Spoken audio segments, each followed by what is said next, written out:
Umas 2 semanas depois, numa segunda-feira, estou de novo na TV. Me chega de novo a visita, Capitão Abelha, e ele veio com um raminho de florzinhas cinzas na mão, amarradinho assim com um raminho de um capinzinho, mas era tudo cinza, uma coisa que eu nunca tinha visto. Não é verde, é cinza e não é seco, mas era cinza. Eu perguntei, nossa, para mim? Ele falou assim, é um presente dos meus amigos para você, que me visitaram aqui nesse final de semana.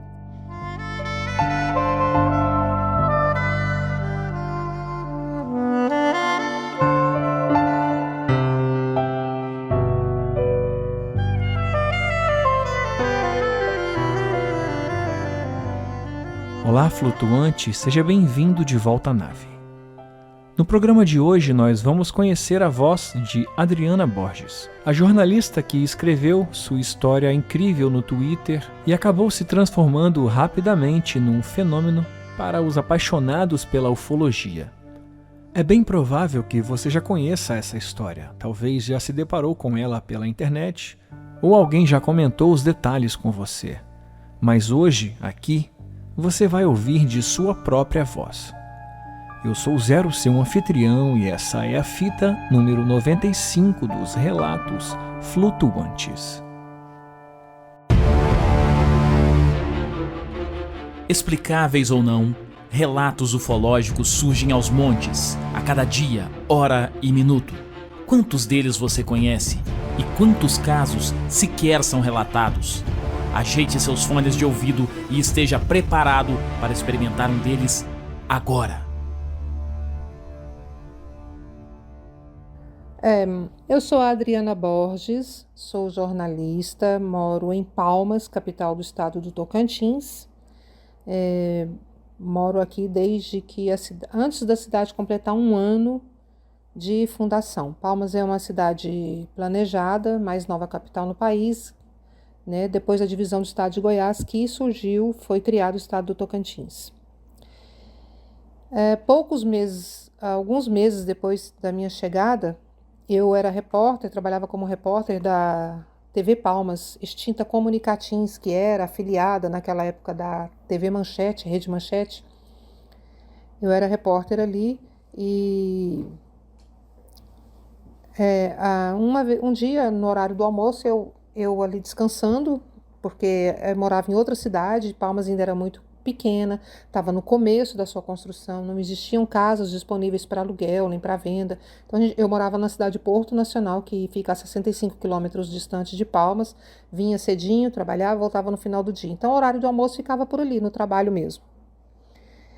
Um dia eu estou lá descansando, a recepcionista me chamou na redação para dizer que um homem queria falar comigo, estava lá na recepção me esperando. Eu fui lá na porta verificar, né, quem era, do que se tratava. Ela não falou o nome e perguntei quando eu cheguei. Quando eu fui chegando, ele já falou assim, é ela. E ele aparentava assim mais ou menos 40 anos de idade, usava um chapéu cor cinza escuro, um chapéu de aba redonda, um pouco larga assim a aba, parece que para se proteger do sol, pele clara, uma pele assim de aparência saudável, clara, um corpo aparentemente saudável, nem gordo nem magro, altura mediana, mais ou menos 1,78, 1,80, e tinha uma mochila nas costas, né, cor de também neutra assim, uma cor pastel, um verde musgo, e uma calça dessas calça trekking que usa para escalar montanhas, né, cheia de bolsos nas pernas, uma botina de escalar também. Aquele traje dele me chamou a atenção, mas era um traje bem simples, camiseta simples de malha de algodão, tudo assim numa cor neutra. E a mochilinha nas costas. Aí quando ele falou ela, eu sorri e perguntei, né, do que se tratava. Ele usava um óculos de lente bem grossa e ele falou ela, e eu, sim, que eu posso ajudar? Aí a recepcionista interviu na conversa e falou, ele queria falar com a repórter daqui, que é alta, magra e cabelo cacheado. Só tem você assim aqui. Eu sou alta, eu tenho 1,81 m de altura, bem magra na época. Bom, eu sorri e perguntei que podia ajudar. E ele falou assim, eu estive aqui Eu vim aqui para pedir para você fazer uma reportagem sobre as abelhas na serra, sobre as flores, os tipos de flores, as que as abelhas gostam, as que produzem, as que fazem mel, as que não fazem, nessa região.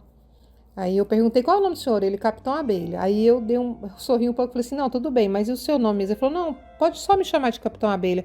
Aí eu expliquei para ele que precisava pedir autorização para minha chefe de reportagem para atender a solicitação dele, né?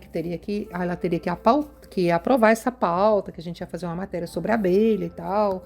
Assim, não era uma coisa muito significativa ao meu ver na hora, né?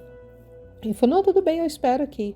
Fui lá dentro, perguntei à chefe e ela falou, pode fazer, marca aí o dia e faz, né? Para minha surpresa. Daí a gente marcou um dia e eu falei com ele, eu não lembro agora, assim, faz tempo, então não lembro exatamente quantos dias depois. Ele ficou de voltar à TV para a gente sair no carro da reportagem com o cinegrafista, o auxiliar de cinegrafista, que naquela época a equipe era formada assim, um motorista e eu. E a gente fazer a matéria. Agendamos e ele chegou no dia marcado, na hora marcada. Entramos naquele carro da reportagem que, por conta da construção da cidade, das estradas de chão, que não existia asfalto, nenhum acesso à capital Palmas existia asfalto. E a gente andava na reportagem, viajando muito pelo estado, né, contando a história de criação do estado. Então, assim, era uma Toyota Bandeirante. Sei que quem conhece um Toyota Bandeirante parece um caminhãozinho pequeno, um carro assim bem duro, resistente. E ele foi com a gente subir na serra, indicando a estrada que a gente iria. É uma estrada que sobe a Serra do Carmo, que é a serra que margeia a capital, que dava acesso à cidade de Aparecida do Rio Negro na época. Hoje outra rodovia já asfaltada é que leva até essa cidade. E dali tinha muitos vales, subindo os morros aqui da serra. É uma sequência de serras aqui bem bonita. E ele nos guiando ali pela estrada e a gente parava e à margem da estrada tinha ali as florzinhas que ele queria mostrar, falar sobre elas e sobre a vida, o trabalho das abelhas naquele local.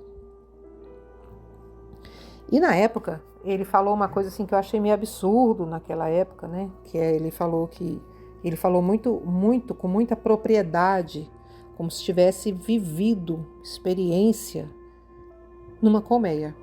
É esquisito? Isso é. Mas como ele falava, parecia que ele já esteve ali dentro. Então, ele falou coisas assim que me chamaram a atenção. Mas na época, na hora, você não para assim muito, não sei, parece que você fica meio hipnotizado, não sei. Existe um magnetismo que você não questiona muito. Ele fala depois que passa que você vai pensar. Aí ele explicou sobre a vida das abelhas, não essa parte que a gente conhece, que a gente aprende criancinha, das operárias, da abelha rainha, detalhes mesmo, mínimos da vida na colmeia. E uma coisa que ele falou que eu achei muito absurdo, achei exagero da parte dele na época, porque naquela época não se falava sobre isso, é que ele me alertou, olha, para você ter ideia da importância de uma colmeia, da existência das abelhas, se um dia as abelhas forem extintas do planeta, a humanidade também deixa de existir. Eu achei aquilo muito estranho. De um tempo para cá, não, né? De um tempo para cá, a gente lê sobre isso, a gente ouve especialistas falando sobre isso, e a ciência mostra que a importância, o essencial da existência da abelha para a vida humana, né? Então, eu aprendi muito nesse dia. Sobre a vegetação, sobre os tipos de flores e tal. Acabamos a reportagem. Eu novamente perguntei o nome dele para aparecer ali nos caracteres na tela da TV como nome. Ele, não, só coloca Capitão Abelha, que é assim que o meu nome é esse mesmo. Eu quero ser chamada, é assim, e eu respeitei isso. Aí eu falei, então vamos embora. Ele falou, eu vou ficar por aqui. Eu falei, você vai ficar aqui na estrada? Em cima da serra? Daqui mesmo eu já procuro o meu rumo, minha direção. Também não questionamos, não. Entramos no carro, eu e a equipe viemos embora. Passado alguns dias, não sei quantos, ele voltou na TV. Mas eu quero falar um pouco mais sobre a descrição física dele, né? Quando nesse momento da reportagem sobre as abelhas, uma coisa me chamou muito a atenção nele, que foi quando eu realmente olhava para ele para conversar e estava gravando a entrevista com ele, eram os olhos dele. Os olhos dele tinham uma cor amarelo e esverdeado. Não, não é amarelo esverdeado, não era amarelo nem verde, era um amarelo, parecia uma transparência e parecia que essa transparência parecia uma luminosidade. São óleos diferentes, é uma cor diferente, um formato diferente, amendoados, assim, um formatozinho bem horizontal mesmo, bem próximo um do outro. Não tinha a parte alta aqui do nariz, que a gente tem, que é alta aqui entre os olhos dele, não era mais rasinho, mais baixinho. Mas ele usava aquele óculos de lente grossa e atrapalhava um pouco a ver direitinho esses olhos dele. Mas me chamava muita atenção os olhos dele. Fala tranquila, voz tranquila e muito calmo, muito conhecedor do que falava e tal. Dali a gente foi embora. Deixamos ele lá na serra, disse que tinha coisas a fazer por lá e voltamos para a cidade, voltamos para a sede da TV. Desse local, onde a gente fez a reportagem, que a gente parou, onde terminou e que ele ficou, não dá também 15 quilômetros do centro da cidade, onde estava a emissora de TV. Não é coisa assim tão longe para quem está acostumado a caminhar. Numa sexta-feira, não sei quanto tempo depois, uma sexta-feira, recebo de novo a visita do Capitão Abelha lá na emissora de TV. Era incrível, ele chegava na TV me procurando em momentos em que eu sempre estava na TV. Eu, sendo repórter, às vezes eu saía, passava a tarde fora, a manhã fora, fazendo reportagens. E ele, sempre que ele ia, eram os momentos em que eu estava lá. Numa sexta-feira ele chegou lá e falou assim, eu vim aqui, eu passei só para despedir, tô dando tchau. Eu falei, só vai para onde? Eu vou para a Serra, vou passar o final de semana lá. E eu peguei e brinquei, falei, mas você só vai dormir, vai ficar onde lá na Serra? Não tem hotel? Não, eu durmo lá, você se volta segunda, normal isso é para mim. E apontou, tá vendo aquele morro ali? Eu fico lá. Ali eu durmo, ali eu vejo muitas coisas acontecendo, ali eu preciso ver, e foi apontando. Ali eu faço meus contatos. Mais uma vez, para quem quiser ali, como no Twitter, falar que absurdo, moça, não sei o que lá, você não questionou, não achou estranho, na hora você não acha. Para mim, tá tudo certo, assim, não sei o que é, você só pensa depois que passa mesmo. E foi. Sei lá, a sensação é que alguma coisa não te dá aquele toque, assim, de você pensar, poxa, uai, mas o que esse cara tá falando? Fazer contato com quem? Em cima da serra, não existe celular, não existia celular. O que ele ia fazer na serra? Dormir onde? No chão? Ele levava barraca? Ele só tinha aquela mochila nas costas, não acredito que tivesse uma barraca dentro daquela mochila. Umas 2 semanas depois, numa segunda-feira, tô de novo na TV. Me chega de novo a visita, Capitão Abelha, e ele veio com um raminho de florzinhas cinzas na mão. É um buquezinho de flor, mais ou menos os caulezinhos dela tinha mais ou menos 20 a 25 centímetros de comprimento, mas era tudo cinza. A flor cinza, o caule cinza, amarradinha assim com um raminho de um capinzinho. Mas era tudo cinza, uma coisa que eu nunca tinha visto. Não é verde apagado, não é verde musgo. É cinza e não é seco, mas era cinza.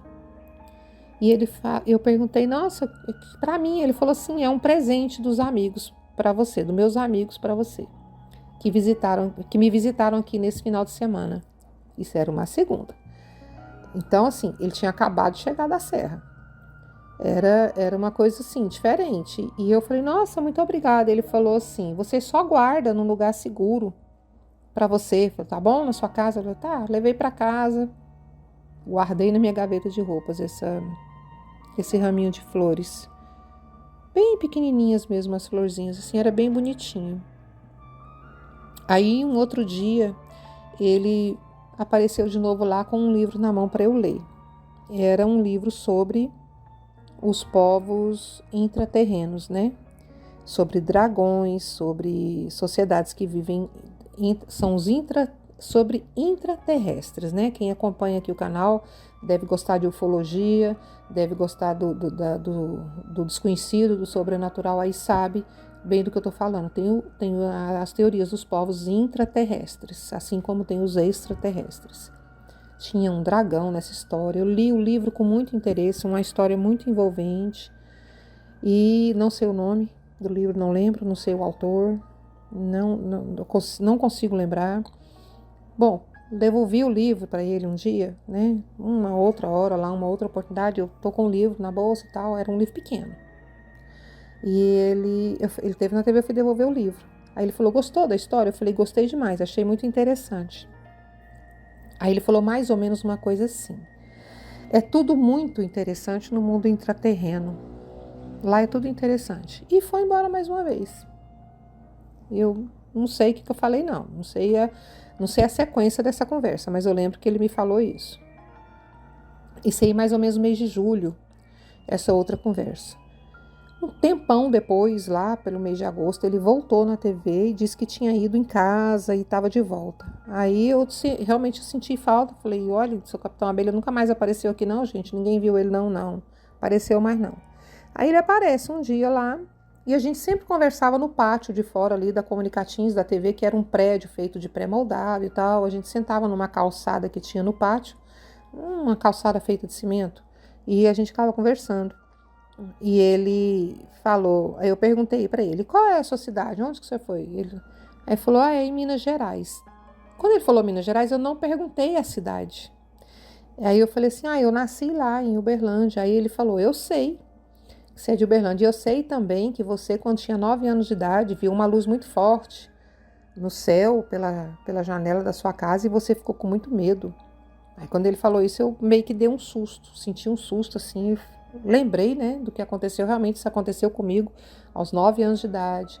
Eu na cozinha com a minha mãe para tomar meu lanche da tarde, por volta de 3 horas da tarde, fui sentar na cadeira, de repente uma luz tão forte, tão grande, entrou pela janela que eu me assustei tanto, eu dei um grito e caí da cadeira, a impressão que eu tenho é que eu caí da cadeira por uma força e não só pelo susto, e minha mãe não viu nada, só eu que vi essa luz. Aí eu perguntei para ele, como é que o senhor sabe disso? Aí ele falou, não, apenas sei, só sei que aquela luz foi até você. E ele falou que era para me marcar. Ele falou algo no sentido de a luz foi me marcar e eu não entendi muito, mas mais uma vez, não insisti, não questionei e nem achei aquilo estranho. Assim, na hora não achei. Hoje não, hoje eu acho esquisito, estranho, como que eu não perguntei, como que eu não reagi e passou. Né? Depois que passa muito tempo depois é que eu fui pensar, analisar todos os acontecimentos desse contato com o Capitão Abelha, é que eu fui entender, não, ele não é desse mundo, porque não tem como ele ser. Se ele for desse mundo, ele vai ter que aparecer e me dizer. Ele nunca mais vi, nunca mais ninguém viu, nunca mais apareceu, uma coisa estranha, e esse comportamento estranho dele. Estranho, mas não ruim. Não era uma pessoa que causava má impressão. É uma pessoa que causava boa impressão, que tinha um astral muito bom, uma energia muito boa, estava sempre muito otimista, era uma pessoa muito educada, inclusive. Um dia, quando ele voltou nesse dia, que ele falou que tinha ido, teve que ir em casa e voltou, estava de volta, eu comentei com ele que a gente estava planejando uma reportagem lá na Serra do Carmo, aqui na Serra da cidade, sobre inscrições rupestres, que algumas pessoas que eu tinha conhecido há pouco tempo me falavam que existia inscrições rupestres nos paredões de calcário ali da Serra do Carmo. São chacareiros que vivem há anos ali, há gerações no pé da serra, e que se eu não queria ir lá fazer essa reportagem. E eu topei. A nossa chefe de reportagem também aprovou a pauta, falou, nossa, vamos fazer sim. Quando eu falei na TV que a gente ia fazer essa reportagem, praticamente virou uma excursão. Muita gente queria ir junto. Eu quero ir também. Marcamos para um final de semana, justamente porque muita gente queria ir para conhecer. Marcamos para um sábado. Eu avisei a ele quando ele esteve lá de novo, falei, olha, marcamos para o sábado. Tá? Ele, eu posso ir? Eu falei, claro que você pode ir, Capitão Abelha. E ele podia ir porque já havia muita gente querendo ir. Eu sei que ao todo nós saímos da TV nesse sábado de manhã, era 11 pessoas para subir a serra e fazer a filmagem, a reportagem das inscrições rupestres que tem ali. Aí fomos. Ele chegou cedo na TV, quando eu cheguei ele já estava lá. Partimos nos carros lá, nessas Toyotas, até um determinado ponto, perto de um ribeirãozinho, no pé da serra, e a partir dali era só caminhada. Passamos na chácara, onde as pessoas iam guiar a gente, umas 4 pessoas guiaram a gente, são 2 irmãs, 2 irmãos, filhos dos que moravam ali há muitos anos, e a gente levou lanche, levou muita água, cada um com as suas tralhas, né, mochilas e bolsas. Eles que moravam lá já mais acostumados, levaram mais coisas, assim, muita garrafa de água. Uma das mulheres levou um saco de laranja na cabeça e subindo serra. E entramos nessa mata, sem trilha, sem nada, subindo. Teve um momento que eu não conseguia subir, que eu ia de gatão assim no chão, de 4, ia me apoiando nas arvorezinhas e segurando. E eu não tinha experiência nenhuma, nunca tinha subido serra na minha vida, e cansada. E o cinegrafista impressionado, o auxiliar cinegrafista brigando comigo. Teve um momento que eu estava chorando, querendo voltar, mas já estava no meio do caminho, não dava. A gente subiu cerca de 6 horas. A gente caminhou, subindo serra, por quase 6 horas. Quando o dia começou a escurecer, nós paramos para dormir, porque não dava. A gente já sabia que provavelmente ia passar a noite lá, porque não dava para voltar descendo serra de noite, no desconhecido, no escuro. E mato, aí cada um levou rede, menos o auxiliar de cinegrafia, que levou um saco de dormir, porque não dorme em rede. E ele brigava muito comigo: se uma onça me comer aqui, você é culpada, você vai me pagar e tal. E assim dormimos. Cada um armou sua rede nas árvores lá, era uma mata mesmo. A gente parou bem do lado de uma cachoeira muito bonita, pequena, mas bem bonita, uma água muito gelada. O pessoal da minha equipe me ajudou a armar a rede, amarramos a rede nas árvores, e o Capitão Abelha amarrou a dele um pouco mais distante do grupo e deitou logo. E quando ficou bem, de noite mesmo, quando começou a escurecer, a gente estava só com lanternas, a gente não quis acender fogo, ficou com medo de acender fogo e não consegui controlar. Mês de julho é seco, né? Muita vegetação, muita folha no chão. Aí teve uma hora que todo mundo conversando e ele não, muito quieto. Aí eu falava lá da minha rede, eu gritava: Capitão Abelha, nada. Eu gritava de novo, chamava por ele não respondia. Teve uma hora que eu fiquei preocupada, eu falei: gente, tá tão quieto. Aí o cinegrafista foi comigo até a rede dele. A gente caminhou assim uns 5, 6 metros e ele estava dormindo. Ele estava imóvel. Eu cheguei a pegar na rede, balancei um pouquinho e chamei por ele, né? Porque ele estava numa posição imóvel e muito estranha, de barriga para cima, com os braços cruzados sobre o peito em forma de X e a mochila embaixo da cabeça e apagado. A impressão que eu tenho é que ele não estava ali. Quando ele nem respondeu e nem mexeu, eu voltei para minha rede, mais o cinegrafista voltou para dele e a gente ficou meio assim. Falei: deixa quieto. Achei aquilo muito estranho, mas passou. Quase ninguém dorme. Um com medo de onça e os outros, e a gente sem costume, né, de dormir em rede, e um frio.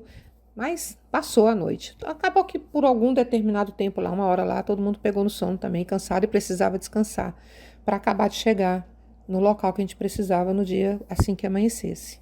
Né? O dia amanheceu, a gente já estava até bem perto. Onde dormimos era bem perto das inscrições rupestres. Muito bonito. Um lugar muito bonito. E ele falava muito sobre as inscrições. Eu até perguntei: isso já estudou paleontologia, Capitão Abelha? Não. Na minha terra tem outro nome, mas eu nunca estudei paleontologia, não. Mas isso aqui é registro de civilizações deixados para vocês que vieram depois e tal, não sei o que lá. Vocês que vieram depois fiquei pensando nessas palavras, né? E passou. Fizemos a matéria, voltamos, descemos a serra, mais horas e horas de caminhada. Ele voltou com a gente, era um domingo, né, a volta. Todo mundo volta para a base, né, que era a ATV. Eu estava muito cansada, todo mundo muito cansado. Não prestei muita atenção nas coisas faladas na volta, e ele voltou com a gente dali da TV. Lembro que alguém ofereceu carona, ele falou não precisava, ele ia caminhando, e cada um foi para sua casa, cada um tomou um rumo. Detalhe, lá na serra, quando a gente foi comer, quando a gente parou, todo mundo armou sua rede, a gente foi comer alguma coisa. Eu levei pão, a mulher levou, ou os meninos levaram banana, a mulher levou laranja, muita água, e a gente foi dividir o lanchinho. Eu falei: Capitão Abelha, vem comer. Ele estava com um saquinho que ele tinha tirado da mochila na mão, e ele era castanha, era pouca coisa, mas era só castanha. Eu falei: vem comer com a gente, quem não quer pão? Eu trouxe um pãozinho gostoso. Ele: não, eu não, só quero isso aqui. Não, insistir, só não quer uma laranja? Não, eu só como castanha. Olha, se você souber que se você só comer castanha e beber água, você não precisa de mais nada como alimento para viver. Todos os seus nutrientes que você precisa estão aqui na castanha e na água. E eu não discuti, né?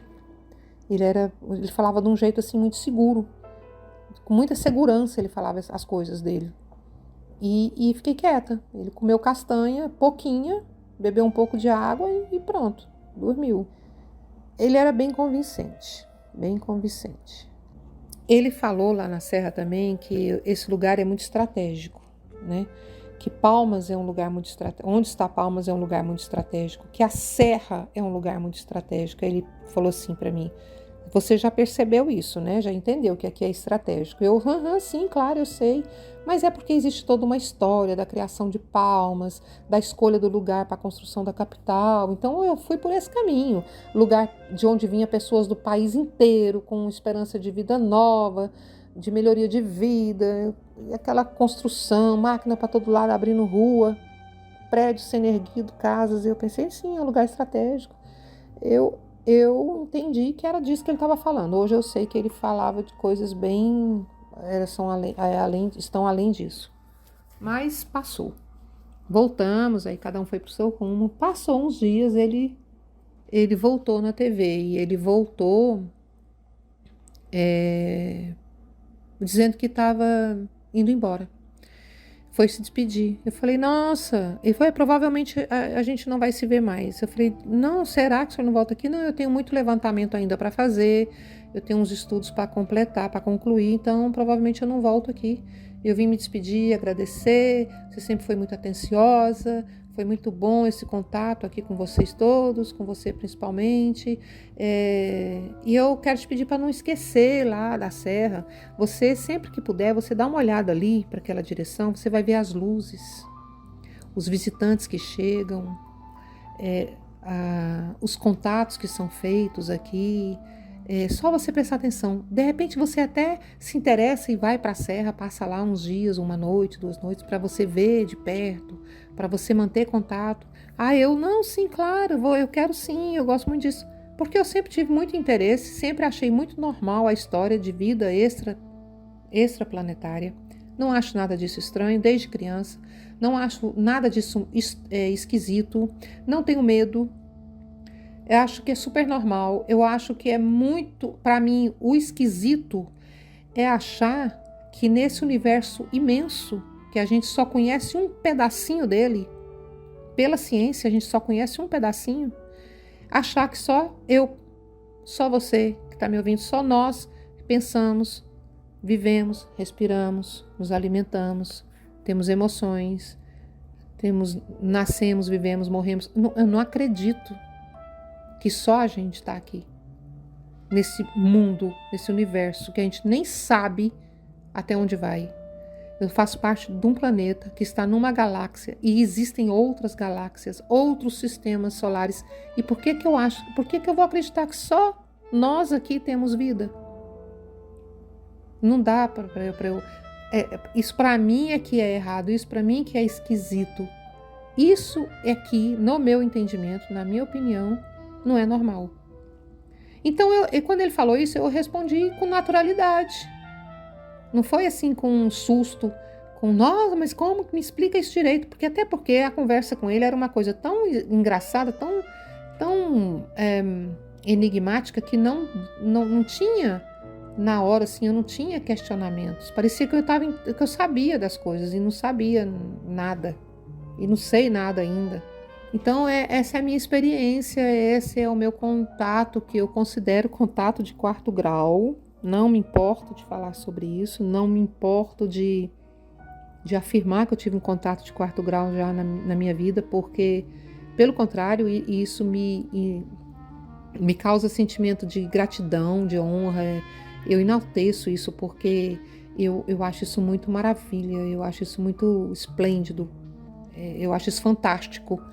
E isso me orgulha, inclusive. É doida. Nossa, essa aí deve fumar alguma coisa, beber alguma coisa, ingerir alguma coisa. Não consumo drogas, não é nada contra. É porque não é mesmo, é o meu modo de pensar. É assim que eu vivo. Eu sou assim desde criança. Não lembro quando foi que eu comecei a pensar assim, a acreditar em vida extraterrestre. Para mim é tudo normal. Eu acredito muito, sim, de verdade, como eu escrevi lá no Twitter, e acabou viralizando, né? Uma coisa que me assustou muito. Eu escrevi para os meus seguidores ali, de repente um monte, mais de 2.000 seguidores em 24 horas, mais de 30 mil curtidas em menos de 24 horas, um engajamento de 3 milhões, coisa que eu nunca vi, assim, no meu, né? O Twitter, para mim, é uma rede boa, eu gosto mais de estar ali, troca de opiniões, interação, informação, tá tudo ali. Minha rede preferida, mas eu não esperava por essa repercussão. Eu tô aqui gravando essa conversa, esse podcast, tô muito grata. Olha, Rony, eu acho você sensacional, você é maravilhoso. Obrigada por essa oportunidade. Eu sinto honra, né, em ter sido convidada por você para estar aqui falando sobre essa história. Não é uma história inventada, é uma história que eu vivi. E é o que eu tô te falando. Eu não esperava tanta repercussão. Me causou até assim susto, né? Eu fiquei pensando, gente, o que é que virou isso? Mas bacana que as pessoas se interessam por esses assuntos. Bacana você, por exemplo, com esse canal, outras pessoas, né? Outros jovens com esse canal, com canais assim, voltados à ufologia, a mistérios, ao desconhecido. Nossa, isso é muito bacana. Então, eu agradeço muito estar aqui com vocês. Agradeço muito para quem ouviu tudo, tá até o final. Essa é a história. Tem o detalhe de que as reportagens não existem mais. Quando a TV foi extinta, foi criado lá, tomaram o cuidado, claro que demoraram para isso, mas tomaram o cuidado de criar um centro de documentação, que era o arquivamento de tudo que foi feito pela TV, o nosso telejornal local e tal, mas muita coisa foi perdida entre 1990 e 1994, muita coisa foi perdida. Entre essas coisas, as 2 reportagens que tem o Capitão Abelha, ou seja, vocês só têm o meu relato. Não tenho nada para provar. Sobre os raminhos de flores, para quem estiver perguntando, como me perguntaram muito no Twitter, coloquei na minha gaveta de roupas, no meu quarto, na cômoda do meu quarto. Mamãe, como toda mãe, né, achando que está ali ajudando, enquanto eu trabalhava, foi dar um limpa no meu quarto, foi dar uma arrumada no meu quarto. Pegou esse raminho de flores e achou que era alguma coisa seca, sem vida e lixo, né, bagunça, jogou fora. Eu chorei? Chorei. Perdi as florzinhas que eu ganhei do meu amigo extraterrestre, meu ET. Perdi, fiquei sem também. Não tenho elas para mostrar para vocês. Mas tem essa história. E aí, tô aqui contando. Coisa que eu não esperava. Um abraço para todos. Obrigada para quem ouviu até aqui. Obrigada, Rony, pelo seu trabalho, viu? Suas músicas maravilhosas. Sou assinante e fã já. Abração para todos. Tchau.